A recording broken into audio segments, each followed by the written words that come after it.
A lot of the people around you right now probably do not have enough vitamin D in their blood, and most of them have no idea. You have heard vitamin D is good for your bones. That part is old news. What is newer and a lot stranger is a growing pile of evidence linking that same vitamin to something much heavier, your risk of dementia. So here is a question worth sitting with. Could a vitamin you get for free just by stepping outside actually be protecting your memory, decades before you would ever notice a problem? Dementia is already one of the biggest public health problems on the planet, and it is only getting bigger. The World Health Organization projects that the number of people living with dementia worldwide will hit 78 million by 2030 and climb to 139 million by 2050. The global cost of caring for all of those people is projected to reach $2 trillion a year by 2030. And here is the uncomfortable part. The drugs we currently have for dementia only offer modest benefits. They do not stop the disease, they barely slow it down. Which is exactly why researchers have gotten so interested in prevention instead of treatment. If you cannot cure dementia once it starts, the next best thing is finding what keeps it from starting in the first place. And unlike your genes or your age, diet is something you can actually change. So let us talk about vitamin D for a second, because most people only know half the story. Vitamin D is not really a vitamin in the traditional sense. It behaves more like a hormone. Your skin makes it on its own, using nothing but sunlight. Ultraviolet light hits a molecule in your skin, and your body converts it step by step, first in the liver, then in the kidneys, into the active form that actually does something. That process is ancient, and it is also incredibly easy to disrupt. Spend most of your day indoors, live somewhere far from the equator, have darker skin, or simply get older, and your body's ability to make enough vitamin D drops fast. For most of human history, that was not really a problem, because people worked outside. Aging works against you twice over. Older skin simply makes less vitamin D from the same amount of sunlight compared to young skin, right at the stage of life when dementia risk is already climbing. That overlap is part of why researchers went looking in the first place. It became a very visible problem once people stopped. In the crowded, smoke-filled industrial cities of the 1800s, a bone disease called rickets became so common in children that entire medical textbooks were built around it. It took scientists decades to figure out that the missing ingredient was not some exotic nutrient. It was sunlight, and a fat-soluble compound found in fish liver oil. Once cities started fortifying milk and doctors started prescribing sunlight and cod liver oil, rickets nearly disappeared.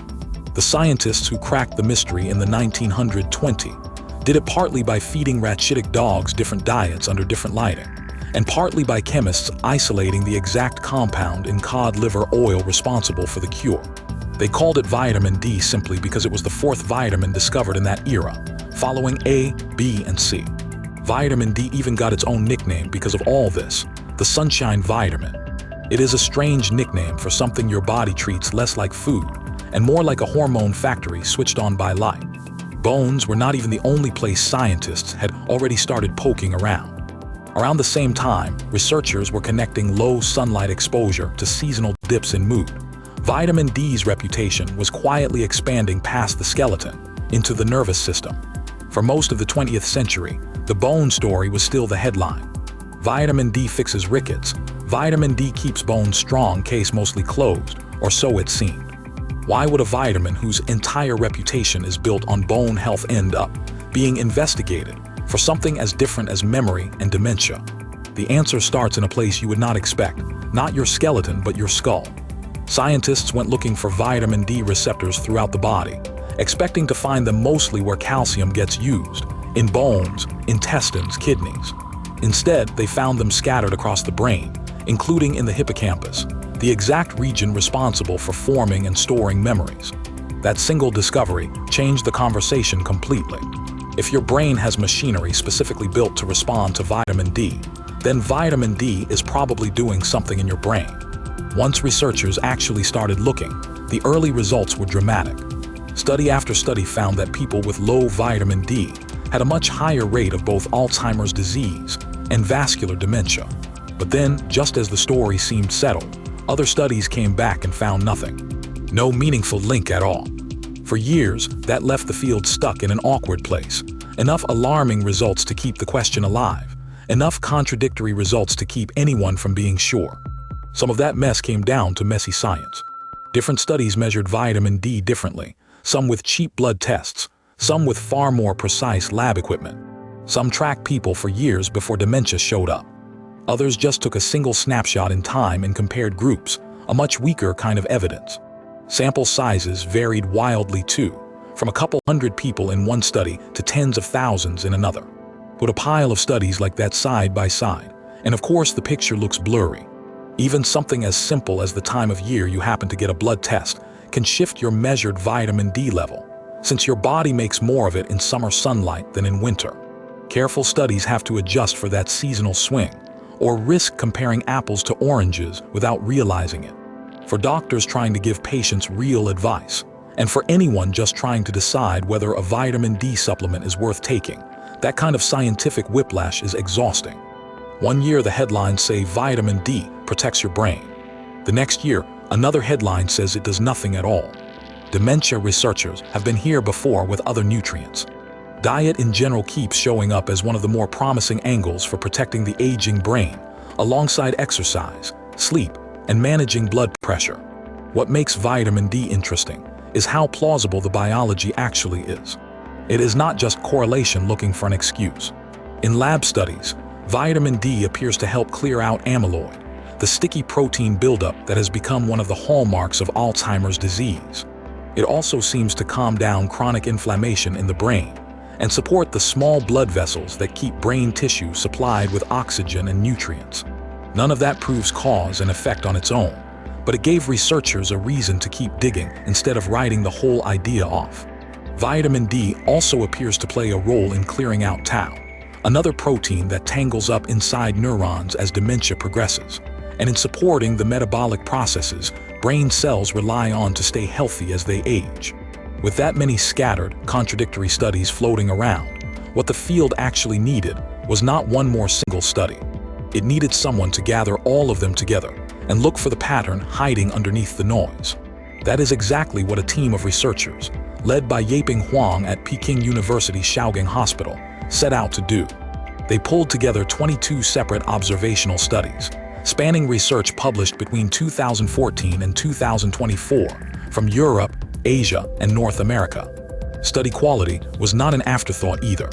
Every study was scored on the Newcastle-Ottawa scale, a standard tool researchers use to judge how trustworthy an observational study really is. Scores ranged from 7 to 9 out of 9, with a median of 8, solidly in the high-quality range. After combining data from over 50,000 people, does low vitamin D actually predict a higher risk of dementia, or was that link always just noise? Combined, those 22 studies covered 53,122 people in total. The studies were not all the same type. Some were cohort studies that tracked healthy people for years to see who developed dementia. Others compared people who already had dementia against people who did not. Every study included had to clear a quality bar before being allowed in.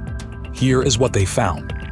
People in the lowest vitamin D category had a 49% higher risk of developing dementia compared to people in the highest category. In statistical terms, that is a relative risk of 1/49, and the confidence interval, the range researchers are confident the true number falls within, was 1/32 to 1/67. That is a tight, solid range, not a shaky one. But the more convincing part was not that single comparison.